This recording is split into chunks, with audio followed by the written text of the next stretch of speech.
Go. Welcome, everybody. We've got another wonderful podcast for you today. Today we've got the lovely Elley, and with Elley is Edward, and Edward's in the podcast as well. So if you hear some little signs, that's him talking as well. Hello, Edward. Hi, darling. Hello. Elley, how old's Edward? He's 17 months now. Yeah, he was 17. July last year. Okay, beautiful. So welcome to the Transform Your Birth podcast, Elley. Tell us about how you were feeling when you were pregnant with Edward and what sort of preparation you did. Yes, how I was feeling. Yeah, well, when I was preparing for the podcast, I was remembering, it was very stressful. I grew up with a lot of nurses and midwives. My mum's a midwife and lots of sisters and nurses and everything. So I guess I grew up learning a lot about birth and hearing lots about birth. And every birthday, we'd always sit down and Mum would tell the birth story of the baby. So I think I knew a lot about it, but it was always probably a big fear of mine. And I always thought when I was a teenager, once I've given birth, then I'll have no fears in life, because that's my biggest fear is childbirth. Yeah, right. Was that because of too much information, Elley? Like what? I think it might have been, because you always hear the horror stories from medical people. This thing, that thing. So I don't know what it came from, but I was always just terrified. Hey. Anyway, so then when I found out I was pregnant, I was of course excited, but also very nervous, because I thought, oh hell, now I've only got 9 months to really get ready. And I'd had a lot of friends who'd had positive experiences and negative experiences, and my probably the most influential one was my older sister, who had a baby about 2 years before him, and she had a really positive, calm birth experience, so that really inspired me. So she was amazing. So she just, as soon as I found I was pregnant, she just gave me like every book, every paper, and said, Elley, just start reading. Pretty much. Really? So that was really helpful, I think. And so I guess that was a lot of the stuff I did. I read all the classic books. Like I did Ina May, that was a really good one. I liked her book. And I think the main two books I really liked were the Ina May's Guide to Childbirth and Labour of Love by, I can't remember her name, Gabby something. So anyway, so I think, and the more I read, the less, and I watched a lot of Call the Midwife as well, because I refused to watch Call the Midwife because it was too traumatizing. But actually I started watching it, and the more I watched it, and even just, I know that's not real, but I think just the more I read and the more I researched, I thought, oh, this is actually the less scared I got, because I did understand it a lot more. And it was quite empowering to be, oh, well, this is just what we're designed to do, and I can do it. Everyone else has done it. I quite like Call the Midwife as a show about birth, because they do treat it like a normal everyday occurrence. It kind of is, but we've sort of medicalized it. We've brought a lot more drama to it in modern TV. So I love the whole flavour of that show. It's good. Yeah, and especially the first few seasons were based on true stories. So that was very interesting. Yeah. And so what did you do? What sort of preparation did you do leading up to the birth? So I did lots of reading, and then I took one of my friends recommended your course, so then we booked into that, and I think those are the main things I did. And so we booked into the course in May, and he was due in July. So I think we found the course very helpful. That kind of consolidated all the stuff I'd already been reading. But my husband, he came along too, and he found it really helpful to be how he could help, and how he's a very like calm, steady person. So he was just really encouraged that if he could just keep staying calm, then he can help me a lot. So that was really good. I might write down some notes. So I think that was the main thing. I did a lot of reading, and the birth course were probably the main two big things. And then just understanding your own body and knowing that you're designed to do this, so there's no need to be scared about it. Bringing back the confidence. So after that you felt much more confident going into so I think the more I read, the more I kind of decided, well, I'm not going to have it. And you hear so many horror stories. As soon as you tell people you're pregnant, oh well, this happened to me, which is not that helpful. No. And I remember actually, I think it was in your birth course, you talk about why does everyone have difficult perceptions of birth, and then you think, oh well, that's probably just from media and just from these like movies and things you see. And I remember that really stuck with me, because I was like, that why do I have why am I scared of this? It's because there's not really any reason. See, this is the thing that people don't appreciate, how what they can say can find its way into that woman's labor room. So so it comes back to the subconscious. So the subconscious is the part of the mind, we call it the habitual mind. It's the part of the mind that is wired around survival. So it tends to be more primal part of our brain and of our mind.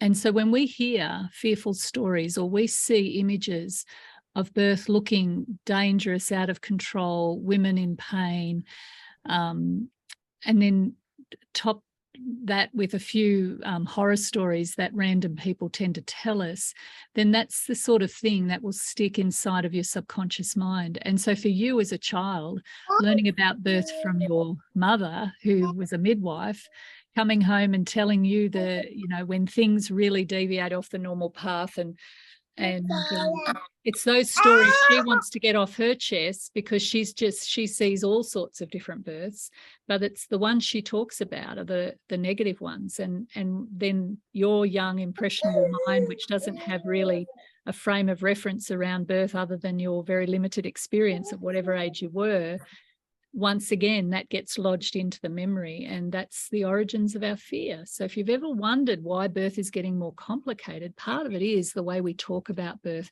and the sort of things that we say to women, which can lodge into their subconscious as a fear. So it sounds like, Elley, you started to really change that and shift that for yourself.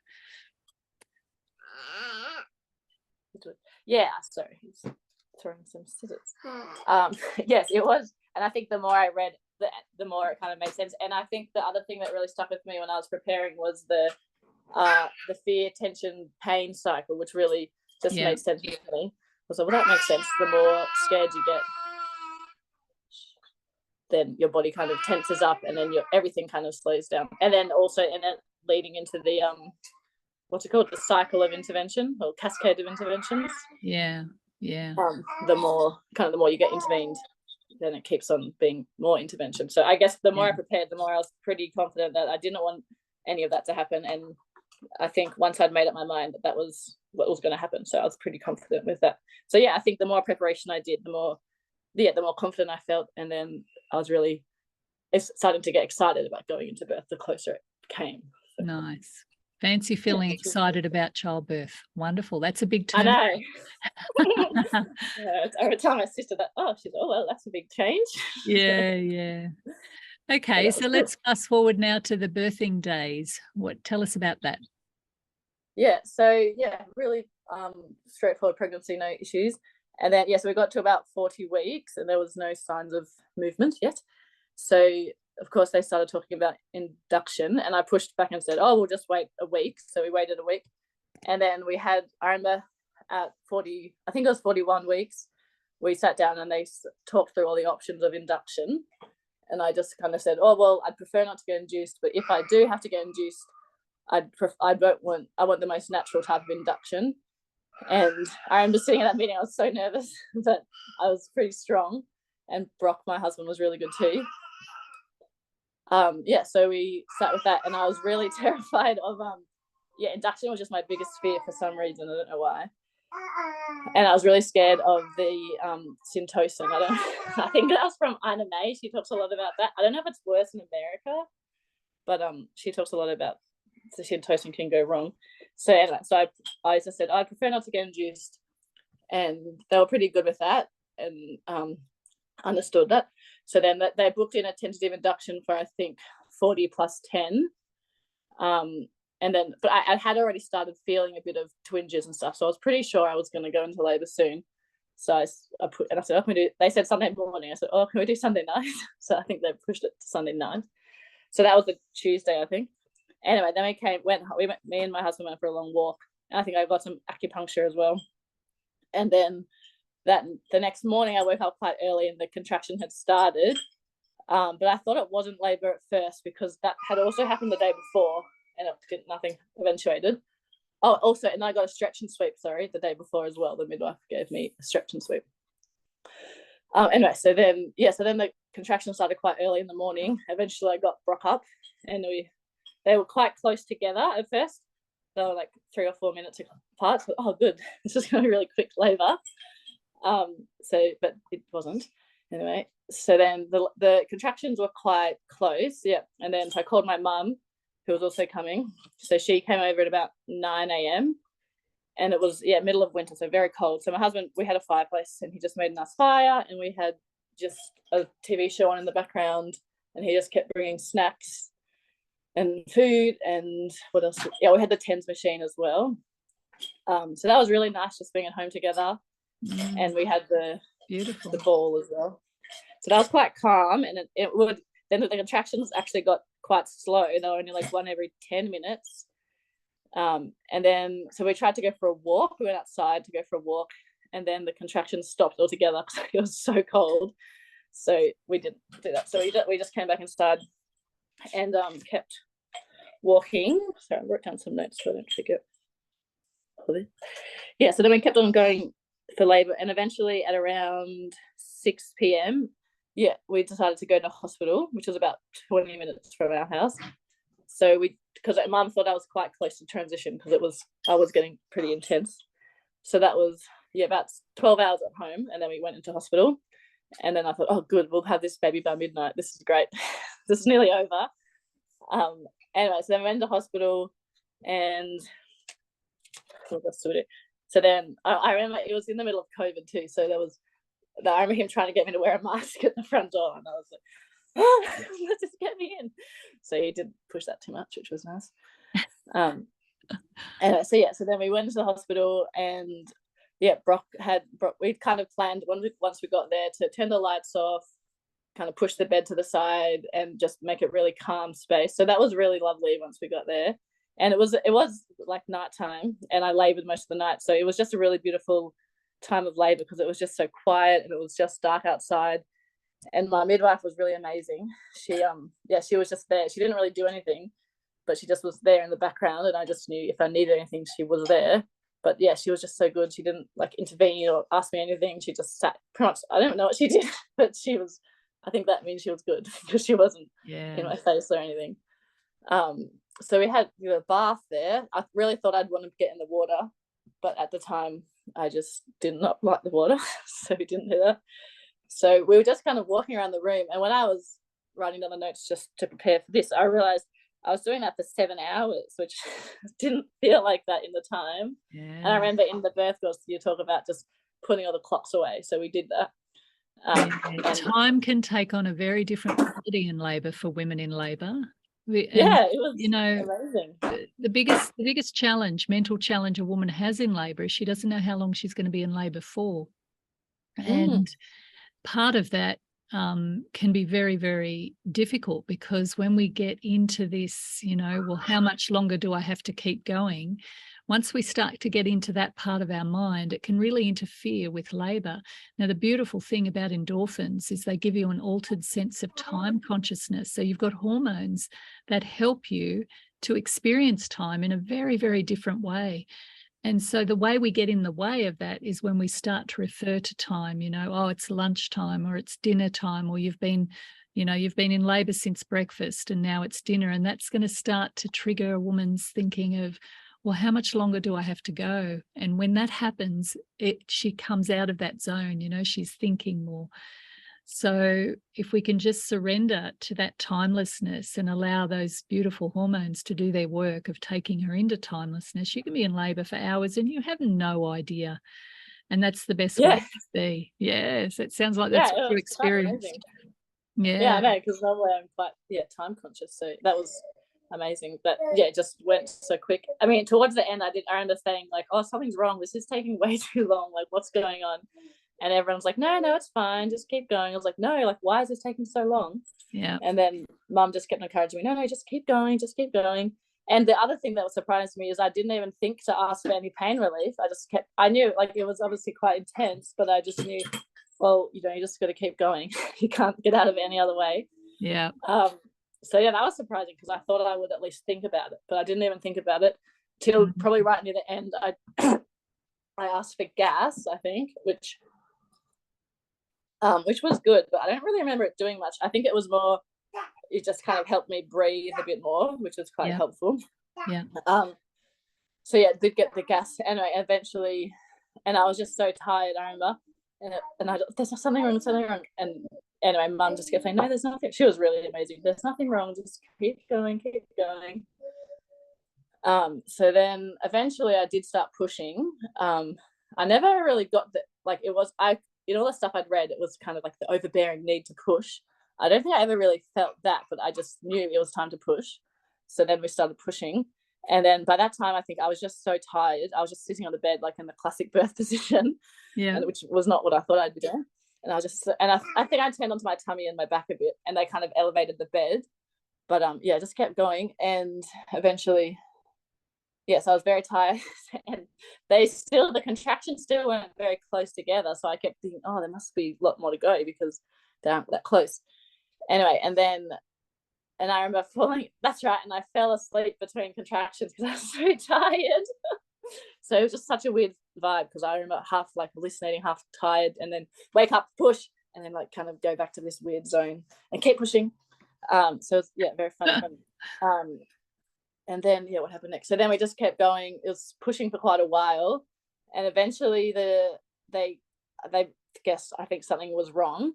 So then the OB who was rostered on came in and he said, oh, Elley, like you might, like, I know that he was really amazing. He said, I know this isn't how your birth wanted to be, but we might have to do something to help Bub come out because he's just not coming out. Oh, we didn't know he was he. So I said, oh, that's fine. Just get him out by that time. So he said, okay. And he was really great because he just kept going. And every time I had a contraction, he'd stop talking. And then when I finished, he'd say, okay, now this is what we're going to do.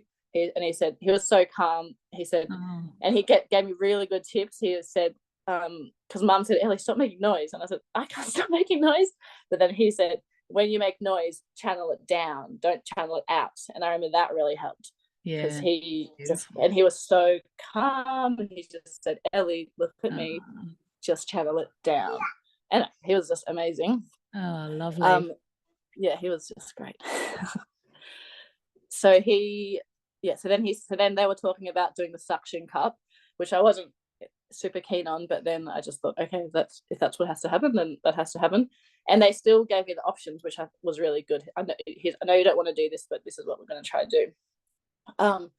So then the vibe will change. So then they kind of turned the lights on. Then they had to have more people come in the room. So I think there was 2 midwives, 2 OBs, and then Brock and my mum. So there was quite a few people, and the vibe suddenly changed. And then they brought this cart around the corner, which I think they do for everyone, but it freaked me out because it had all the like resuscitation tools on it. And I was, oh no, is there something wrong? But then I just tried not to look at it and thought, okay, they've got it in control, and I'll just keep doing what I need to do. So then eventually, he said, okay, we're going to have to just give you an episiotomy, and then we're going to do the suction to just get him out the last bit. And I remember he's just so encouraging. He's like, you've done so well, we'll just pull him out the last bit. So then, and Mum kept saying, I can see the head coming around the corner, but then I'd be too tired to keep pushing. So I was so close. And then, so eventually he did give the episiotomy, and then the thing that they did when they did the episiotomy is they had the, what are they called? The stirrups that you push your feet up against. Yeah. So they had my feet up against those. And then once I had the extra place to push on, I realized I could actually push a lot harder. So then I gave another push just after the episiotomy. And then suddenly everyone in the room stopped, like, oh, Elley, keep going. I said, oh, what? And they said, you're close. And I didn't believe them. I said, no, there's no way I'm close. And then Brock was like, no, Elley. He suddenly was like, Elley, I can see the head. Go. So then, and then it was, this is like the highlight, because then everyone stopped and the whole room was just cheering, Elley, you can do it. Go. And then eventually I did. Cheer squad. Pushed their head out. Yeah, it was like so nice. And then, so then we pushed the head out. And then I remember after I pushed the head out, I just freaked out. I don't know what to do. And then they just said,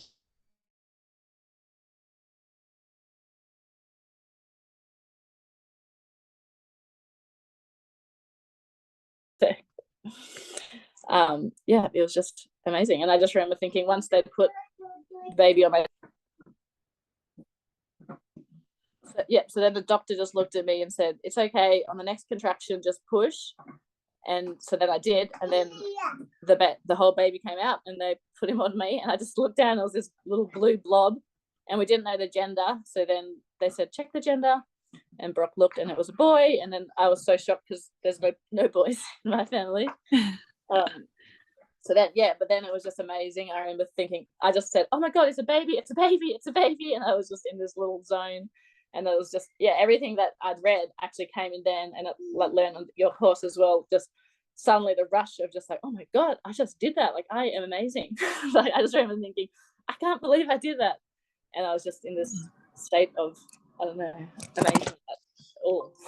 So that was just such a good highlight, because I just, it was just, and then he was born. So that was, wow. That's you. We're talking about you. That's the story, really. I guess it was great. And then I remember just being, just the next few hours just had so much energy and excitement.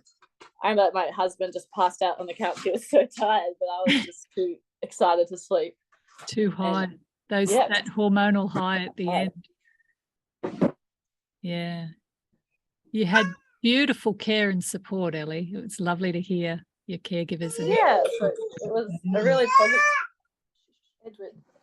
It was a very positive experience, I think. And I think just it didn't necessarily go exactly as I'd planned, but it was still like I still just felt completely in control. And sorry, Edward, what's wrong? And I just felt like it was just beautiful. So it was really, I think it was really empowering experience. So what did you learn about yourself, Elley? Oh, that's a good question.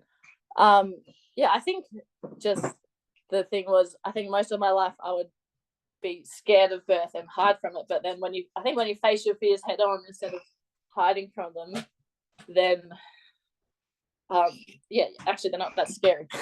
That's, I guess. And also that you can prepare for anything. And I did conquer my biggest fear, and I lived to tell a tale. So and also it wasn't really that scary. So once you're in it, you're really in it, and you can't get off the bus, and you've just got to deal with this contraction right here, right now.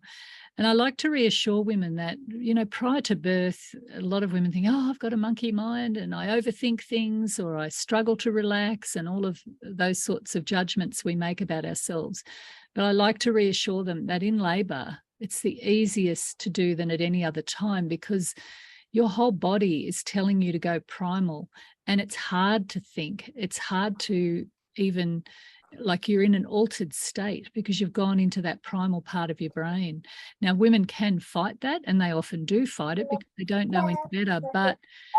And of course, the other thing that can happen is when women are overstimulated in labour with bright lights and people coming in and out and chatting and talking to them and paperwork and all of those things, all of that can take women out of the zone. But when we just let women be undisturbed with partners who know what they're doing, and with a good relationship with our caregivers, then she can surrender enough to just deal with this contraction right here, right now. And the mind does want to just surrender, and the rational brain goes offline as long as we don't fight it. And I loved your comment about timelessness as well. So you really did shift your mindset from having those fears through, from what I can hear you say, a lot of reading, doing my course, getting your partner online and making sure that he knew exactly what he was doing. Can you identify what were the learnings that you did in whatever place they came from that really started to shift your mindset into one of, I think I can do this? I think just mainly reading a lot of positive birth stories. I think that was a really good one, is because you do hear so many negative ones. When you start kind of counteracting that with a lot of positive ones, you think, oh, there is a lot of positive ones. Like I know in Ina May's book, she has a whole section of the book just on positive birth stories, and a lot of them are just like so simple. And I think I listened to the Australian Birth podcast stories, I think too. But I think just thinking, oh, there is a lot of positive stories out there. You just often don't hear them. But kind of drowning out all the bad music with positive voices as well. I think that really helped. That was probably the biggest thing. And then I think just understanding the kind of physical side of it as well made a lot of sense to me, because I've done a bit of work with teenagers in trauma, and you learn a lot about the brain, and it kind of just clicked for me. I was like, oh, well, that makes sense. It's just the brain. So I think that's probably the main thing. And then also the fear, tension, pain thing, that really stuck with me, because it just it's so simple, but it's like, well, of course, the more scared you are, like the more your body tenses up, and then the more pain you're like, it just makes sense. So I think those are the main ones. So storytelling is how we've always learned about birth. It's a very powerful way of demonstrating how women can do birth by hearing other women's stories. But unfortunately, when we've heard a lot of negative stories, it can lead to the conclusion that, oh, this is hard and this is scary and this is a whole lot of other things that we can add, labels to the whole birth process. But when you start to understand that birth is wired into your nervous system, that you don't have to make birth happen, you simply allow it to happen. It's part of what the body knows how to do, in the same way it knows how to pump your heart, in the same way it knows how to digest your food. It's part of that autonomic nervous system. So there's nothing you need to make happen. You simply need to allow it to happen. And that fear leads to more tension in the body, which also rediverts the oxygen and blood away from the uterus and the organs into your arms and legs, because that's fight, flight. That's the opposite. So what you're describing there is the understanding around the fear, tension, pain syndrome. The more fear, the more tension, the more painful labour becomes, because when you don't have enough blood and oxygen in that big, powerful muscle, the muscle gets ischemic, it cramps up and it becomes more painful. So these are powerful concepts that can really shift women's thinking, and it doesn't require a leap of faith in order for that to happen. It's just pure physiology. I think that was the other thing, just trusting your body, and even if you know nothing, your body does. So just trust exactly. And your job is just keep your mind out of the way. Not overthink it, not to, bring too much of other people's negative stories to it. So it sounds like you did a really good job of shifting that mind. What would you tell a pregnant woman, Elley, about birth? What advice would you give? What advice? Just prepare. I think a lot of friends who are pregnant now always tell them to just prepare, and I give them books. I don't know if they read them, but I think a lot of friends I've seen just don't prepare at all, and do just let it happen to them. And it never happens well if you just don't. Like, I think people are scared, so they don't prepare. But that's probably the worst thing you can do, is not prepare. Like, you prepare for your wedding, you prepare for any job, like any big decision you make, you prepare a lot. So I think you just have to prepare. Beautiful. Thank you so much. Elley's story is a great example of a birth that is very straightforward. She went into spontaneous labour. She laboured at home for a long time. She went into the hospital. She got beautiful support there, where they kept the environment lovely and dim and not much fuss. The midwives doing their observations but not interrupting her, not getting in the way. And then at the very end, she needed a little bit of help to get Bubby out. She had beautiful care with people coming in, being respectful, not talking to her during contractions, and then just helping little Edward get over the S-bend and into the world, and back into the world. And then you experienced a beautiful big high afterwards. Do you think that high, Elley, supported you in your transition into parenting? How did that play out for you? Yes, I think so. Yeah, it stuck around for a few weeks. He slept quite well at first. But I remember just having a little bubble at home. And the other thing that I did, which was really good, was someone told me that they said have 5 days in bed, 5 days at home, and then 5 days just in the neighborhood. So just don't push yourself too much. So I took that to the extreme. So I remember sitting in the armchair for the first 5 days, not leaving really. Yeah. And then Brock would just bring me food, and people would pop in and out a bit. I didn't really mind having visitors. But yeah, people would just pop in and out, and I think just relaxing and just really resting quite a lot those first few weeks. And then I had struggles later on in parenthood, but that part was really good. Really beautiful. Yeah, there's a lot of wisdom in what you've just described there. We call it in some cultures they call it the confinement period, but really what it is the recognition that women do need to rest and recover after they give birth, and they need to be fed really good food because their body has just done a huge job, and now they're lactating, and once they're lactating, boy, there's a lot of energy going through the body then as well. So that was a beautiful, nice little piece of gold right there. Thank you for sharing that. So thank you so much, Elley, for sharing your lovely story. It's nice for women to hear that birth can be straightforward and that we can change from being fearful if we do the preparation, like you said, get the information that we need to make that mental shift, that we can learn to work with birth, not against it. So thank you so much for sharing your story. Well, thanks for having me. Okay, take care. Okay, see you later.